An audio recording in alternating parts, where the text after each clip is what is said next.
Hello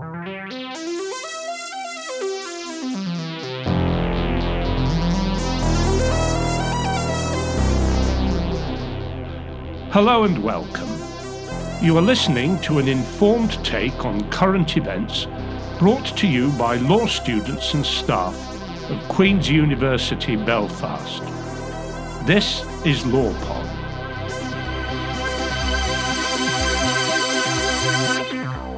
Welcome to this episode of LawPod, a weekly podcast produced by the students and staff at the School of Law, Queen's University Belfast. I'm Rachael Dickson and I will be your host for today.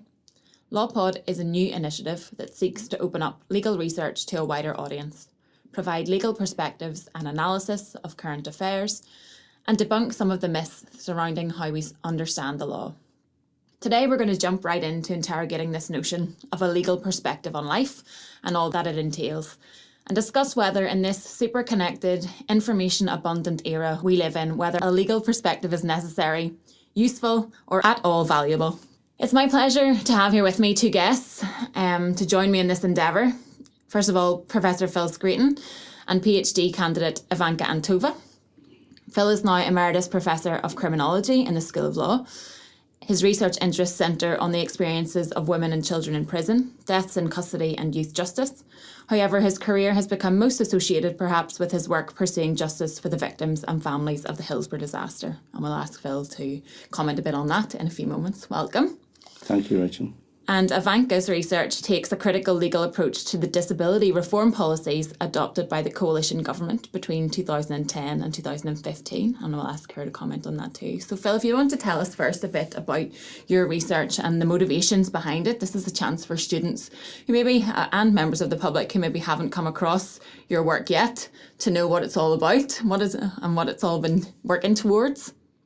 Well, when I finished university, I think it was absolutely clear to me that I wanted to carry out research, but I wasn't sure precisely in what area. And I fell into the work actually in a demonstration in Liverpool where we were trying to protect gypsies and travellers who lived in the city from being evicted. And I think it raised the questions for me of legality, the question of who has the right as a citizen, who has the right to live in our society. And that really appealed to me. And it kind of connected then as a young researcher, as somebody who then went on to do his higher degrees around policing and regulation and so on. It kind of made me feel that research had to be relevant. It had to make a difference. It had to be something that was engaging, but also from my own personal perspective, it was about rights and it was about equality and it was about injustice. So that was the beginning of it, and I moved into policing, researching policing, deaths in police custody, and then from there into prisons. And I taught in prison for a while, as well as working as a researcher in prisons. And I saw the extreme situations that people in prison are left in. So it was those wider contexts about relevance, I think, and about bringing a set of information to a wider public so that people could make a much more informed decision about the society in which we live. Because we imprison people in our name. We police people in our name. They're our laws. So it's about us taking ownership, but we can only do that through knowledge.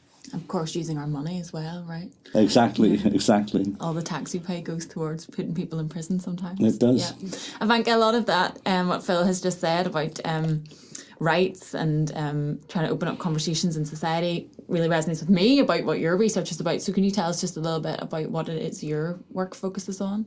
Yes, absolutely. There seems to be a pattern that certain academics follow. They become activists first, and then research follows from that. I was a disability activist years ago before I started the PhD, when I got interested in connecting academic discourses on human rights and the practice of having a disability and living in the context of a new liberal society. I was interested in exploring how these concepts relate to each other. My research is about the welfare reform policies adopted by the coalition government in the UK between 2010 and 2015.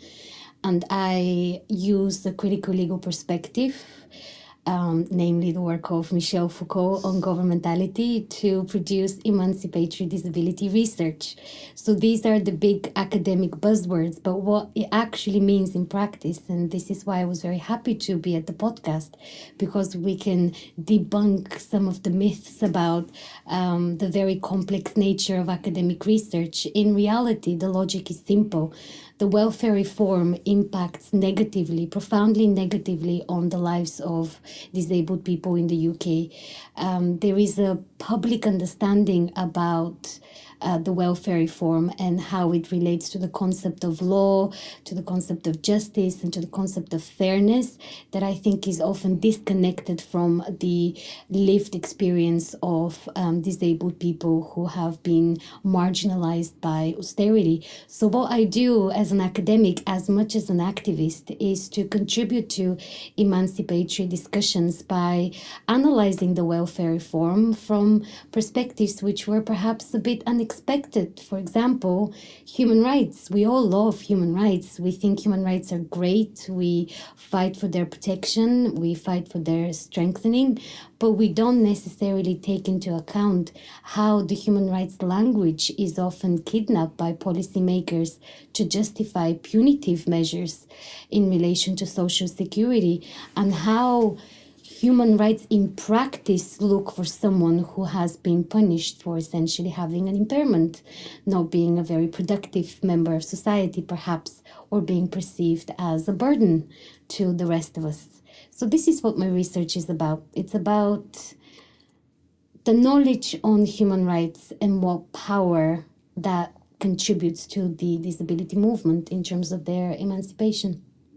So to pick up on that idea of emancipation then, how do you see that, and open this up to you as well, Phil, because I'm sure there's an element of that in what you've been into. How do you see that happening and going from, as you say, producing a PhD thesis, which is quite dense or quite technical and engaged, to then having an impact and on the day-to-day lives of people? Does that happen? I mean, is there a crossover between, do you see a big crossover between academic work and the day-to-day lives of people affected by these policies and laws? I'm just going to be very brief on that, because if there is an example of an academic researcher whose work has impacted profoundly on the lives of people, that would be Professor Phil Scraton. So in terms he won of the prize. He did win the prize.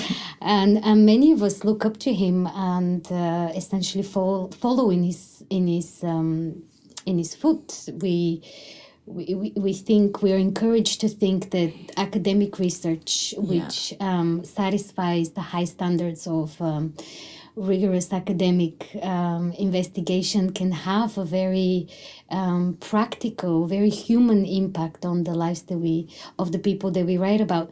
In terms of my work, I understand emancipation in many ways, but I think that the one that I would like to draw attention for the sake of the podcast is it's emancipatory to ask questions, to ask very profound questions about a situation or about a policy or about a piece of legislation that is presented to you, and you're expected to accept at face value.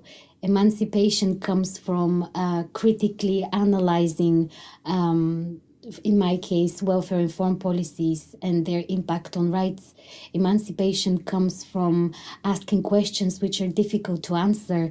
They are political, they are not neutral, they're not scientifically objective. These are passionate human questions about, how dare you call this fairness? How dare you call this justice? Is this what the law is about? Is this what human rights are about? How come my human rights as a disabled person are less valuable than the human rights of someone in a relatively speaking more privileged position? So for my research, for my work as an activist as much as an academic, emancipation often starts with daring to ask questions which are not politically correct, and they're not necessarily easy to answer.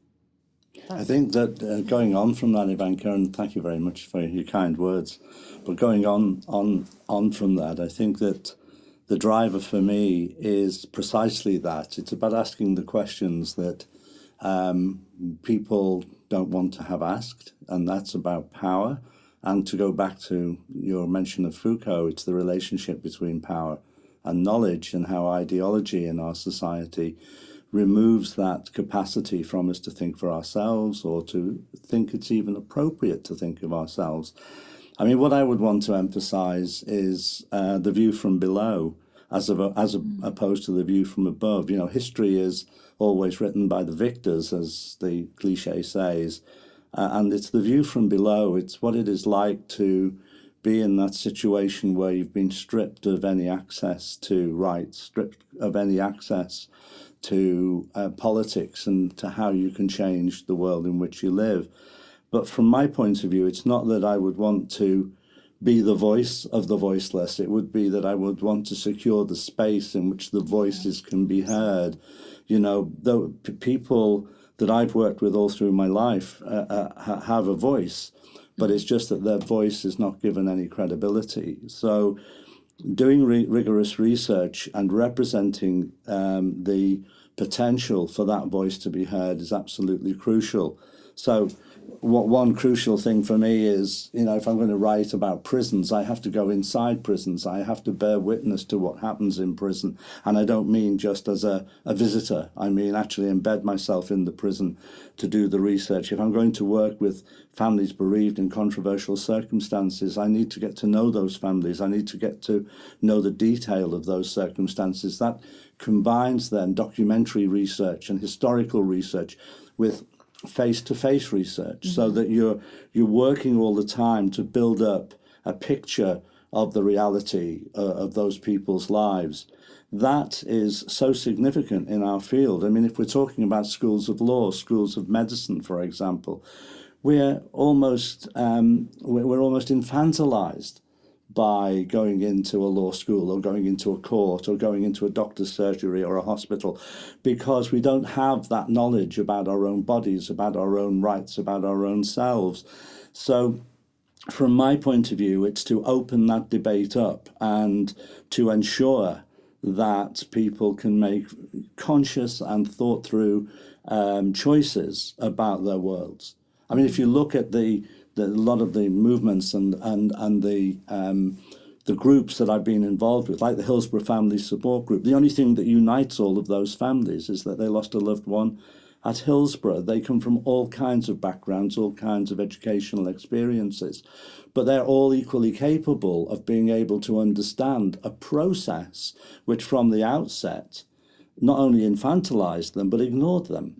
But now they are the experts in their own case. It's been my role to be part of a process that enables them to gain the knowledge and understanding that can help them towards making conscious decisions and choices in what are very complex and difficult cases. Absolutely. In terms of thinking about the idea of an expert, then you mentioned there they were becoming experts in their own cases, and you help empowering and helping them to do that and giving choices and shining light on different motivations and actors at work and whatever. The danger and the flip side of that is not in terms of research, but in general about conversations on the law, is that in today's society there's so much space on the internet, or people can be, they broadcast themselves in many different ways. And is there a danger that anybody can kind of tag on? Do we have to be the label of an expert? Do we have to be cautious with how we present ourselves as an expert? I'll be quick on that, because I have a very strong opinion on the notion and concept of expert. I don't consider myself to be an expert in anything. What I consider to have is a whole set of relative expertise, which I can bring into any given situation. That idea that we have is this figurehead of expert who knows everything about a particular topic. Yes, they have expertise. Yes, they're knowledgeable. But from my point of view, with accessible language and accessible ways of understanding, people can share that expertise, can understand that, and make conscious decisions for themselves. our role as researchers, our role as people who inform the debate, for us to help that expertise to be transferred, if you like, in an accessible way. People are perfectly capable of understanding the dynamics of the world in which they live, as long as they have time and as long as enough effort is put into making that knowledge accessible. So I debunk the notion of expert, and that way I get rid of the notion completely. I don't have to think about it. I just think about having knowledge and a knowledge base and applying it and sharing it. And that goes right into the whole process of teaching. That's what we should be as university teachers. We should be people who are sharing that knowledge, not hiding it under a stone, just for us to look at and use when we feel it's appropriate. And so that it's a big issue for me, that notion of expert, and it's one that I've spent most of my life trying to debunk. I absolutely agree. The word expert, it relates to the concept of who has the power over knowledge and what kind of power does knowledge give them. Yeah. So in relation to disability, this is how I was introduced to critical disability studies and to the work of some of the earliest disability activists who created the concept of the social model of disability, postulating that disability is the result of societal oppression, not really the impairments that someone may have. So the reason why I'm mentioning this is because these early academic activists drew attention to precisely what you were just talking about now, Phil, disabled people being looked under a microscope by academic experts as a curious case study, their lives investigated, torn apart, arranged in a particular way to suit the purposes of academia of this individual author. And nothing about that individual research was actually done to be part of their struggle for justice, fairness, inclusion, and independence. So one of the most important messages from these emancipatory disability researchers for me is disabled people are the experts when it comes to disability. Disability has been classified, has been controlled, has been arranged, investigated, and described by non-disabled people, by the medical profession, by policy experts, by law experts. So just like Phil, I completely distance myself from the word expert, and my research is a tool, or at least I intend it to be a tool that the experts themselves can use in their own emancipation. In the end of the day, we provide a set of questions, a set of perspectives. Here is something that perhaps you haven't thought about. How is that useful then to your fight for emancipation? This is how I see the meaning of the word expert. In relation to everybody being an expert, in particular in relation to social media, perhaps it's a bit intense, but I don't have a problem with that. In fact, I welcome it because a lot of the discourse on disability and other issues that matter to me as a woman, as a migrant worker, a lot of the struggles that people have are had in silence and in private. Yeah. And these experts, these academic, medical, legal, political professionals hold the monopoly over the creation and dissemination of knowledge. If you share your story on social media, for example, this is somehow delegitimized. It's not real knowledge. It's not real experience. I see it as an additional outlet for people to tell their own stories, write their own narratives, and in a way, I don't necessarily see a problem with everybody being an expert, possibly because I see it as a counter-conduct to the definition, the strict, rigid definition of who's an expert in society. It's a spontaneous resistance to power, or it can be read as a spontaneous resistance to power, if we have to be very academic about it. You see, academia is powerful. I started backtracking and saying, "Oh, I better check myself." There's a good example, because if you actually think about it, when did this moment come when the media was apparently pristine and bias free? You're suddenly reading the Daily Mail claiming that social media is somehow distorting the news, and you think, well, hang on, the Daily Mail's been doing that for the last 40, 50 years, and again, another was really interesting point about expert and disability. It reminded me of they built the Leeds Arena, and the first event they were having at the Leeds Arena was I think it was the British Disability Games.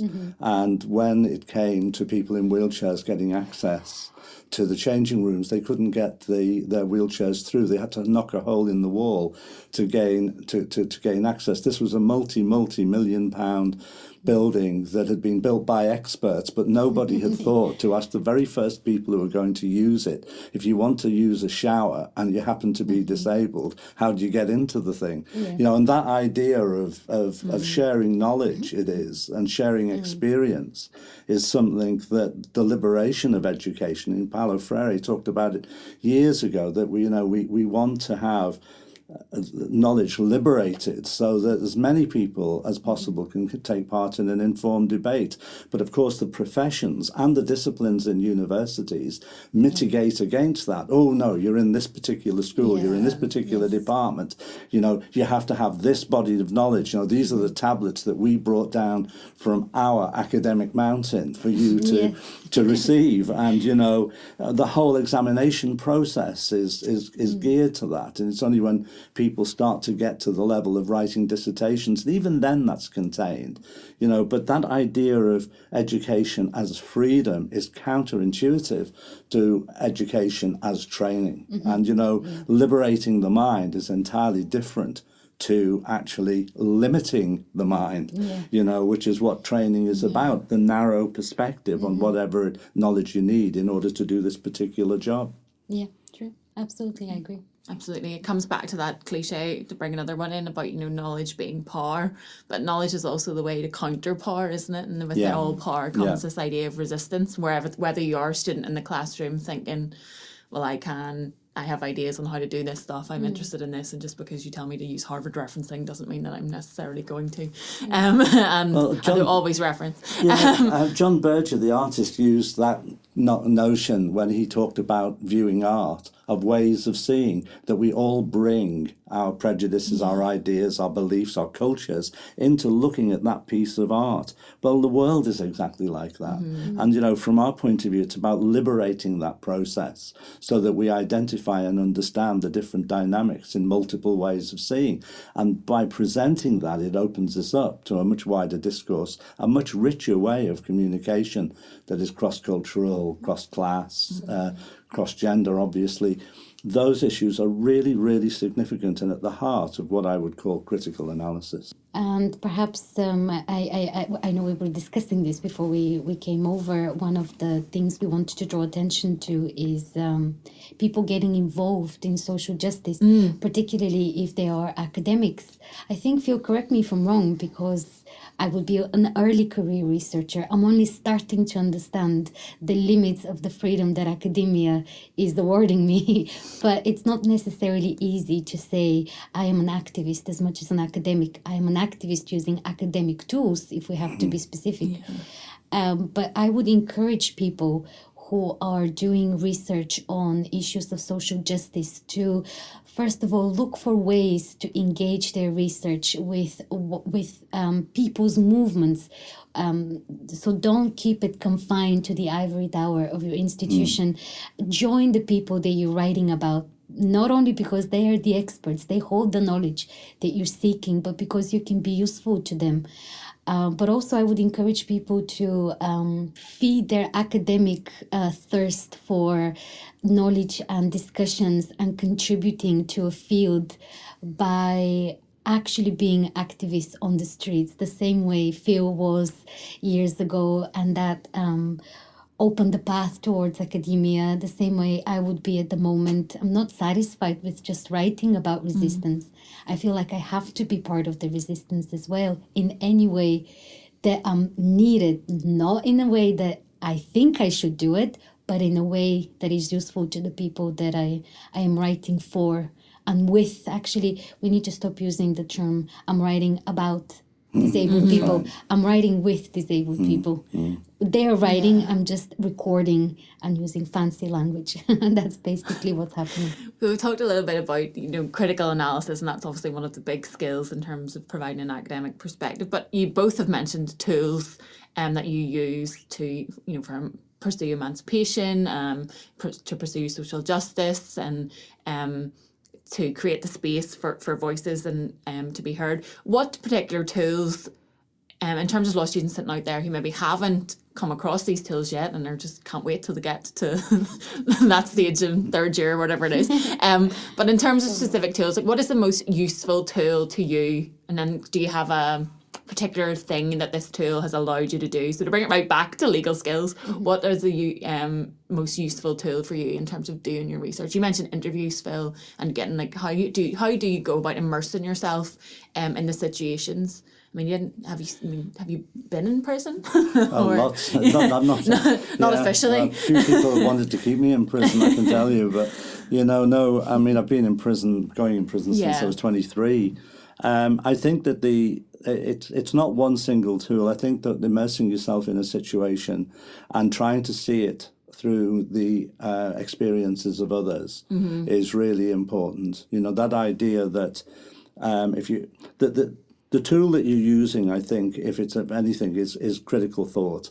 And critical thought doesn't come just from yourself. It comes from context.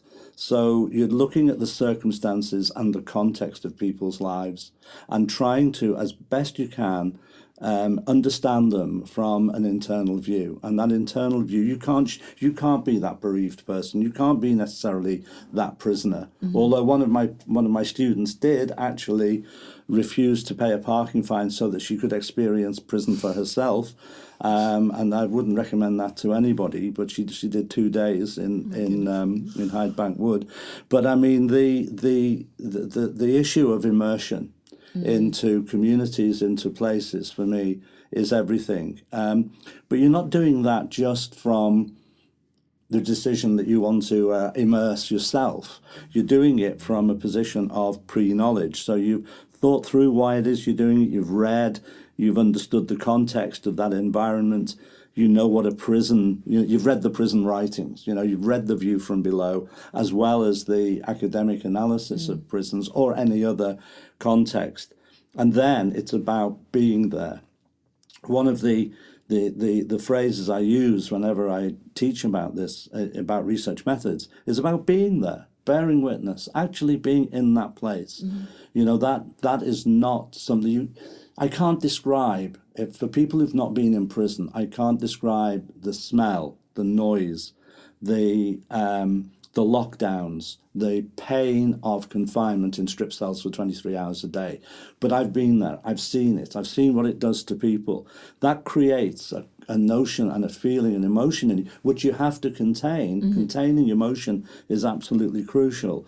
But you're understanding, that's what I mean by the view from below. It's not a visible, it's not looking through your eyes. It's a view that it forms in your mind about the experience in the context of all that you've read and all that you've developed as a researcher. And I think that I take that into all of my work, even working with children, in communities where they're under threat, working with very young children, and trying to get to understand the world as those young children see it. That, to me, is exactly the same process. So it's not that it's one tool, it's like the development of a skill, and it's the skill of being an empathetic interviewer that is working from a knowledge base, and as Ivanka says, is aware of the power relations in which you're actually operating.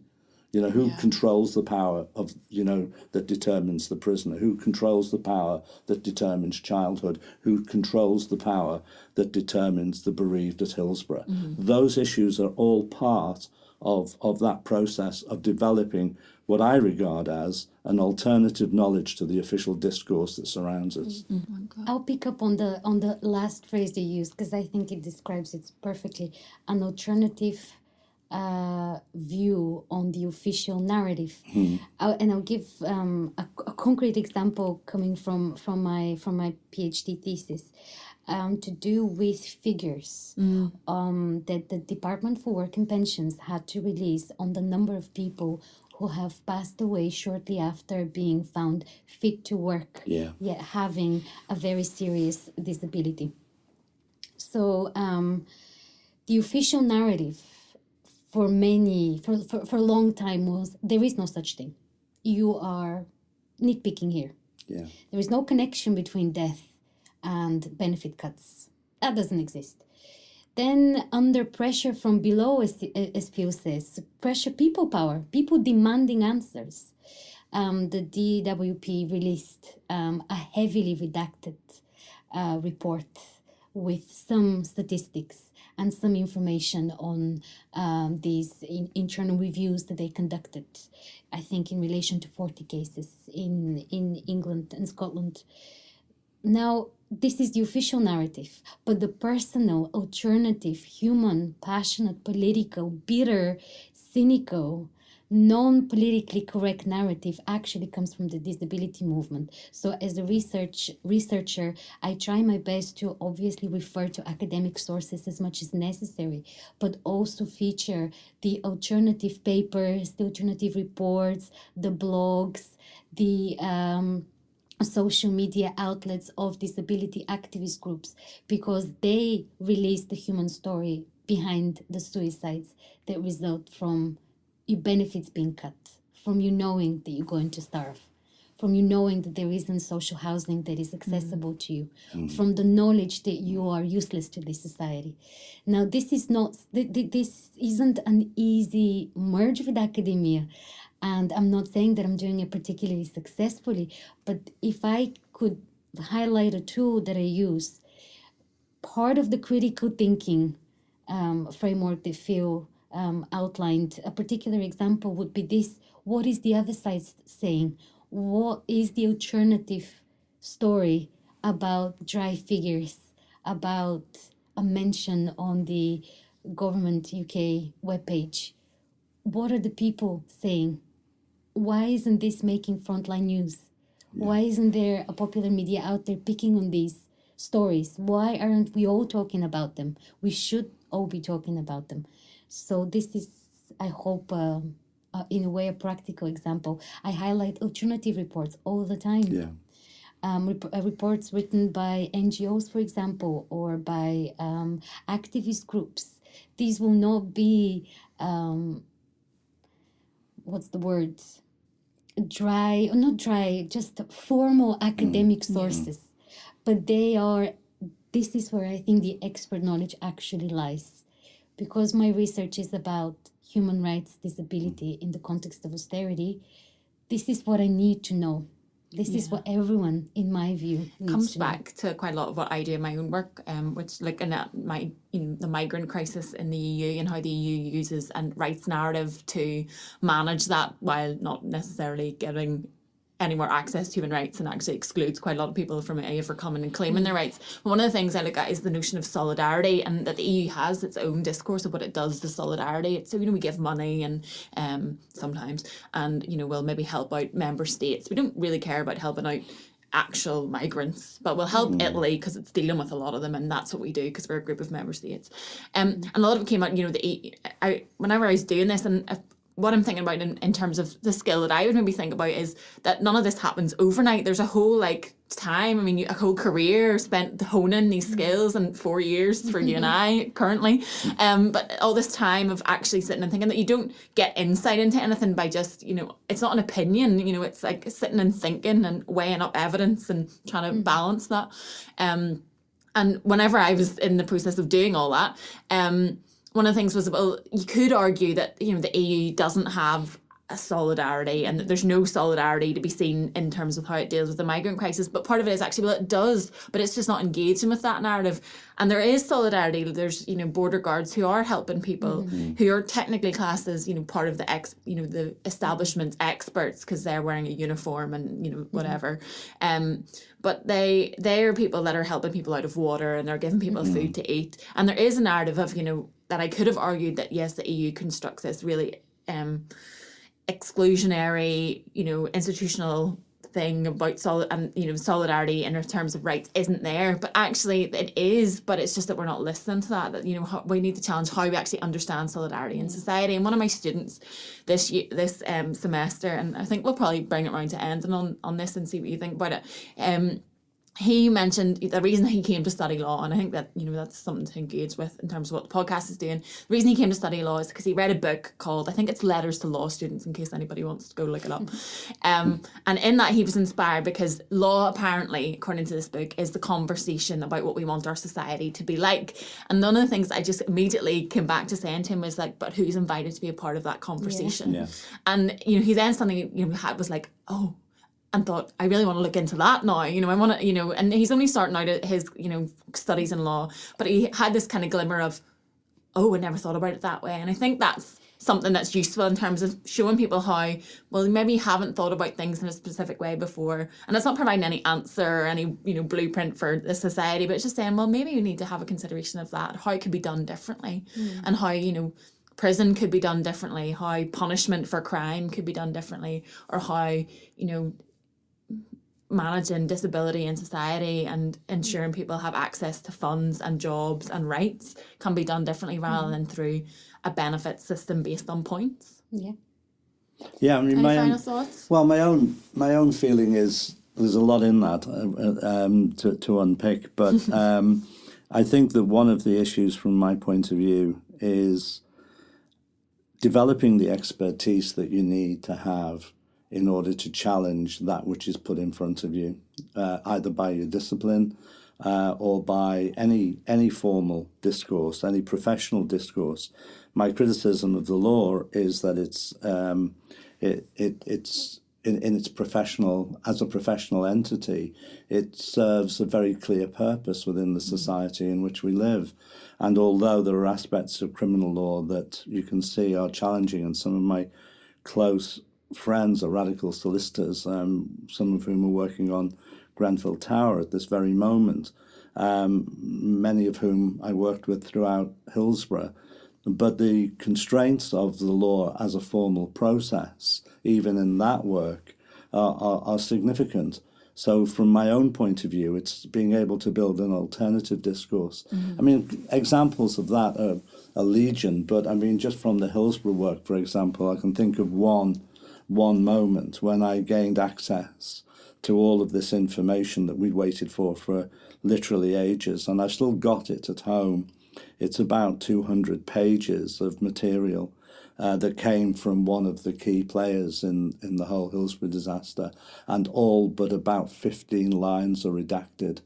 In other words, I ran off all those pages for 15 lines, none of which were of any relevance at all. Then on another day, so that frustration that legal process can actually become a barrier to justice, was delivered writ large with that example. But on another day, one of the researchers walked into my room with this photocopy of a handwritten page and said, "Do you think this is of any importance?" And what it was a handwritten page written by a solicitor, actually, for the police, where they'd noted down that every single person who had a recorded blood alcohol level at Hillsborough, and they were arguing that alcohol played a part in the disaster, had had a criminal records check run on them, and there were their name, their address, the whole issue was there in front of you. Now, that process had gone unnoticed throughout the entire legal process until 21 years down the line, when one of my researchers actually said, "Do you think this is of interest?" I said, "Oh my goodness, is it of interest?" Wow, because it actually revealed an ideology, a political mentality that was prevalent not only within the police at the time, but also within the legal teams advising them. So that those processes of investigative research, I think if I was to end on one issue, it would be to say that research has the real potential for turning power to our own, the use of power to our own benefit through our understanding, through our knowledge, and through the enhancement of that knowledge. And I think challenging in-depth research, challenging those issues is absolutely crucial. But as with Hillsborough, sometimes it takes many years before you can access the material, then analyse it, then present it. And even then, as I discovered this weekend with some hate mail, even then there are people who won't believe what is at the end of their nose. Any final thoughts, Ivanka? My final thoughts are now focused on what to use the words of that letters to law students. I think it's letters to law students, yeah. A conversation. What kind of a conversation are you having, receiving, or seeing hate mail? It just baffles the mind. My mind is baffled about the types of conversations that we seem to be having. To that student, I would say, read the Feminist Judgment Project, about a great book on how we are not all invited to participate in the conversation. Exactly. And the conversation is already, before we even sit on the table, the conversation has been decided, the outcome has been decided, and the constraints about this conversation, where the conversation can go, who can improvise, how they can improvise, it has already been predetermined. So the law, human rights, and all these conversations and discourses associated with it that we keep participating in are important. And again, I would say a lot of us are inspired by the work of people like you, Scraton, to restructure the power relation, to use our strategic position to influence our environment to our benefit. There are many years more to come. In many ways, to go back to my more comradely personality, the struggle continues forever. But the point is to critically analyze even things like human rights and know that they carry their own constraints and that it takes critical analysis to use them as a tool for liberation and power, as opposed to invisible prison of your own freedom. Well, I don't think I have many years to come, but while the future is in your hands, Ivanka, I think we're safe. Yes, we do. Thank you both for joining me in today's conversation, and I'm sure there'll be many more of such interesting conversations that will occur in this space that we've created with LawPod, and I look forward to listening to those. Thanks very much for coming today. It's a pleasure. You have been listening to LawPod, an informed take on current events brought to you by the law students and staff at Queen's University Belfast. This episode was produced by Richard Somerville and Rachael Dickson. Our theme music is by Colonel Chocolate and the Justice Triangle, and we are funded by Queen's Law School and the Queen's Annual Fund. Thanks to Phil Scraton, Rachael Dickson and Ivanka Antova for this episode. You can follow us on social media. We're on Facebook and Instagram at QUB LawPod. You can also find us on iTunes and anywhere else you get your podcasts. Thanks for listening. I'm Rachael Dickson. This was LawPod.